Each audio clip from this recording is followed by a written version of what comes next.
Romanos capítulo 10.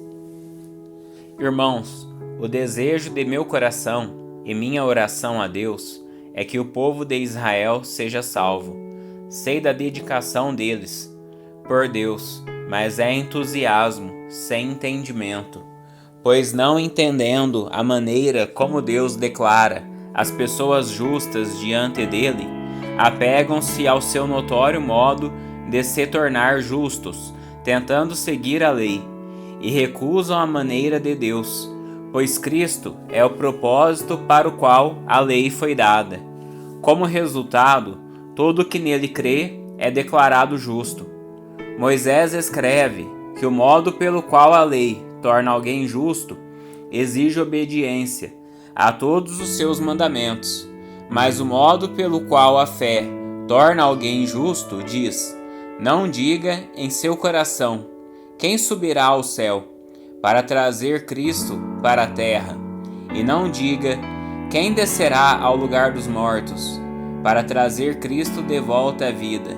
Na verdade, diz: a mensagem está bem perto, está em seus lábios e em seu coração. E essa mensagem é a mesma que anunciamos a respeito da fé. Se você declarar com sua boca que Jesus é o Senhor e crer em seu coração que Deus o ressuscitou dos mortos, será salvo. Pois é crendo de coração que você é declarado justo, e é declarando com a boca que você é salvo. Como dizem as Escrituras, quem confiar nele jamais será envergonhado. Nesse sentido, não há diferença entre judeus e gentios, uma vez que ambos têm o mesmo Senhor, que abençoa generosamente tanto que o invocam. Pois todo aquele que invocar o nome do Senhor será salvo. Mas como poderão invocá-lo se não crerem nele? E como crerão nele se jamais tiverem ouvido a seu respeito? E como ouvirão a seu respeito se ninguém lhes falar? E como alguém falará se não for enviado? Por isso, as Escrituras dizem: como são belos os pés dos mensageiros que trazem boas novas. Nem todos, porém, aceitam as boas novas, pois o profeta Isaías disse: Senhor, quem creu em nossa mensagem? Portanto, a fé vem por ouvir, isto é, por ouvir as boas novas a respeito de Cristo. Mas eu pergunto: o povo de Israel ouviu, de fato, a mensagem? Sim, eles ouviram. Sua mensagem chegou a toda a terra, e suas palavras alcançaram os confins do mundo.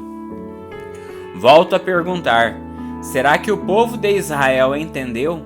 Sim, eles entenderam, pois já no tempo de Moisés, Deus disse: provocarei seu ciúme por meio de um povo que nem sequer é nação.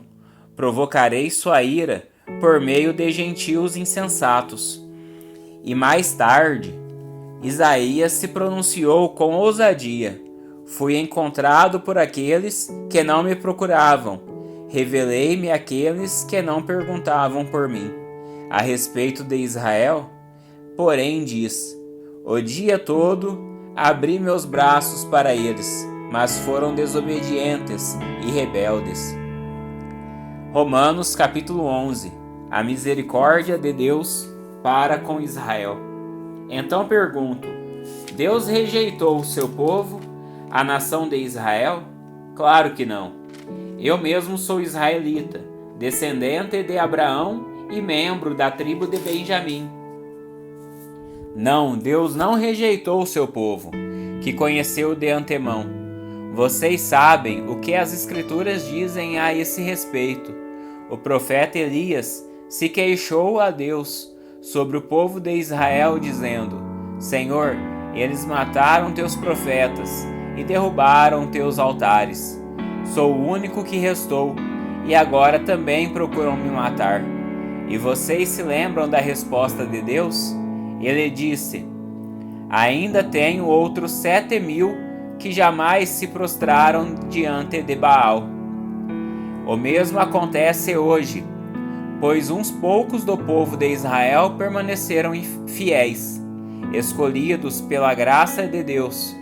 E se a escolha se dá pela graça de Deus, então não se baseia nas obras deles, pois nesse caso a graça deixaria de ser o que verdadeiramente é, ou seja, gratuita e imerecida.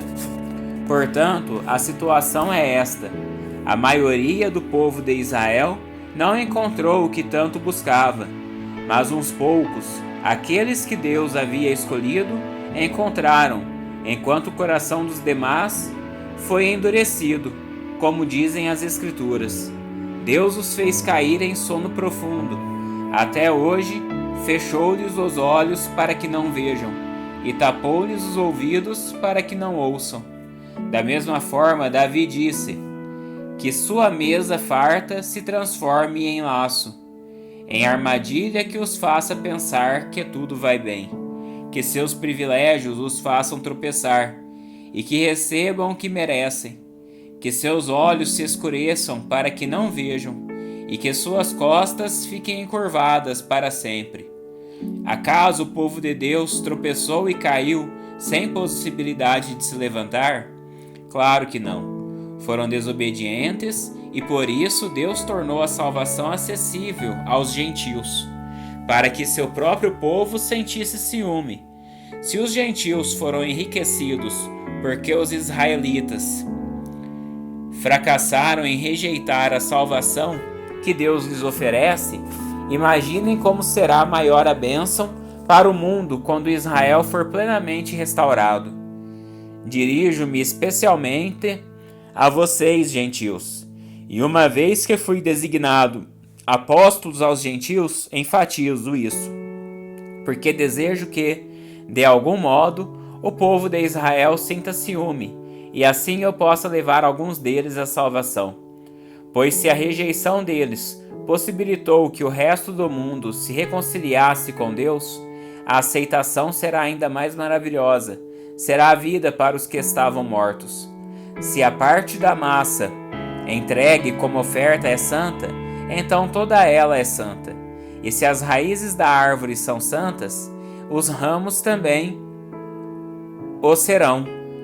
Mas alguns desses ramos, alguns do povo de Israel, foram cortados, e vocês, gentios, que eram ramos de uma oliveira brava, foram enxertados na árvore.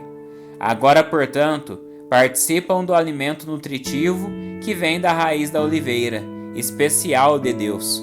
No entanto, não devem se orgulhar de terem sido enxertados no lugar dos ramos que foram cortados, pois é a raiz que sustenta o ramo, e não o contrário. Talvez digam: esses ramos foram cortados para abrir espaço para nós. É verdade, mas lembrem-se de que esses ramos foram cortados porque não creram, e que vocês estão ali porque creram. Portanto, não se orgulhem, mas temam o que poderia acontecer, pois se Deus não poupou os ramos naturais, também não poupará vocês. Observem como Deus é ao mesmo tempo bondoso e severo. É severo com os que lhe desobedecem, mas é bondoso com vocês, desde que continuem a confiar em sua bondade. Mas se deixarem de confiar, também serão cortados. E se o povo de Israel abandonar sua incredulidade, serão enxertados novamente, pois Deus tem poder para enxertá-los de volta na árvore. Vocês eram por natureza o ramo cortado de uma oliveira brava.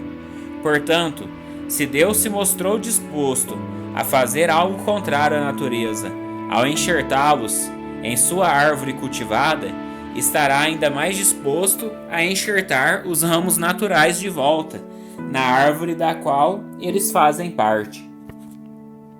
Irmãos, quero que vocês entendam este mistério, para que não se orgulhem de si mesmos. Alguns do povo de Israel têm o coração endurecido, mas isso durará apenas até que o tempo dos gentios se complete, e assim todos de Israel será salvo, como dizem as Escrituras. O libertador virá de Sião e afastará Israel da impiedade. E esta é minha aliança com eles. Eu removerei seus pecados. Muitos do povo de Israel agora são inimigos das boas novas, e isso beneficia vocês, gentios. No entanto, porque ele escolheu seus patriarcas, eles ainda são o povo de Deus, que Deus ama, pois as bênçãos de Deus e o seu chamado jamais podem ser anulados. Em outros tempos, vocês, gentios, foram rebeldes contra Deus, mas agora, por causa da desobediência deles, vocês receberão misericórdia.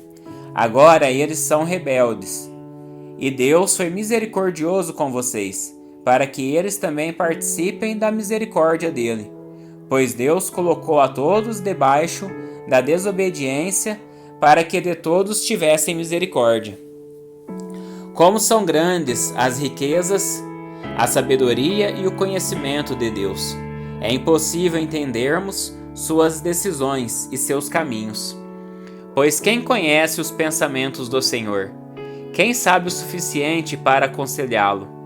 Quem lhe deu primeiro alguma coisa para que ele precise depois retribuir? Pois todas as coisas vêm dele, existem por meio dele e são para ele. A ele seja toda a glória para sempre. Amém. Romanos capítulo 12. Sacrifício vivo para Deus. Portanto, irmãos, suplico-lhes que entreguem seu corpo a Deus, por causa de tudo que ele fez por vocês, que seja um sacrifício vivo e santo, do tipo que Deus considera agradável. Essa é a verdadeira forma de adorá-lo.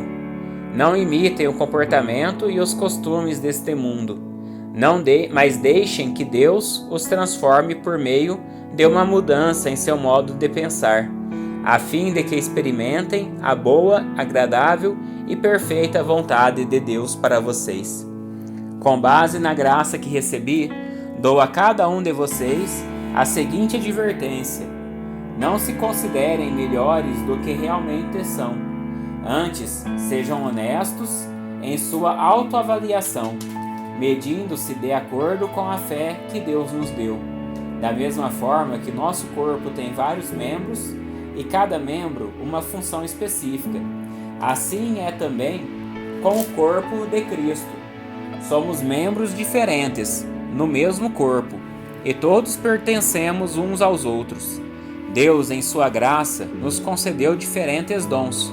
Portanto, se você tiver a capacidade de profetizar, faça-o de acordo com a proporção de fé que recebeu. Se tiver o dom de servir, sirva com dedicação. Se for mestre, ensine bem. Se seu dom consistir em encorajar pessoas, encoraje-as. Se for o dom de contribuir, dê com generosidade. Se for o de exercer liderança, lidere de forma responsável. E se for o de demonstrar misericórdia, pratique-o com alegria. Amem as pessoas sem fingimento. Odeiem tudo que é mal. Apeguem-se firmemente ao que é bom. Amem-se com amor fraternal e tenham prazer em honrar uns aos outros. Jamais sejam preguiçosos, mas trabalhem com dedicação e sirvam ao Senhor com entusiasmo. Alegrem-se em nossa esperança. Sejam pacientes nas dificuldades e não parem de orar. Quando membros do povo santo passarem por necessidade, ajudem com prontidão. Estejam sempre dispostos a praticar a hospitalidade. Abençoem aqueles que os perseguem. Não os amaldiçoem, mas orem para que Deus os abençoe. Alegrem-se com os que se alegram e chorem com os que choram. Vivam em harmonia uns com os outros. Não sejam orgulhosos, mas tenham amizade com gente de condição humilde. E não pensem que sabem tudo. Nunca paguem o mal com o mal. Pensem sempre em fazer o que é melhor aos olhos de todos. No que depender de vocês, vivam em paz com todos. Amados, nunca se vinguem. Deixem que a ira de Deus se encarregue disso. Pois assim dizem as Escrituras: a vingança cabe a mim, eu lhes darei o troco, diz o Senhor. Pelo contrário, se seu inimigo estiver com fome, dê-lhe de comer. Se estiver com sede, dê-lhe de beber. Ao fazer isso, amontoará brasas vivas sobre a cabeça dele. Não deixem que o mal os vença, mas vençam o mal praticando o bem.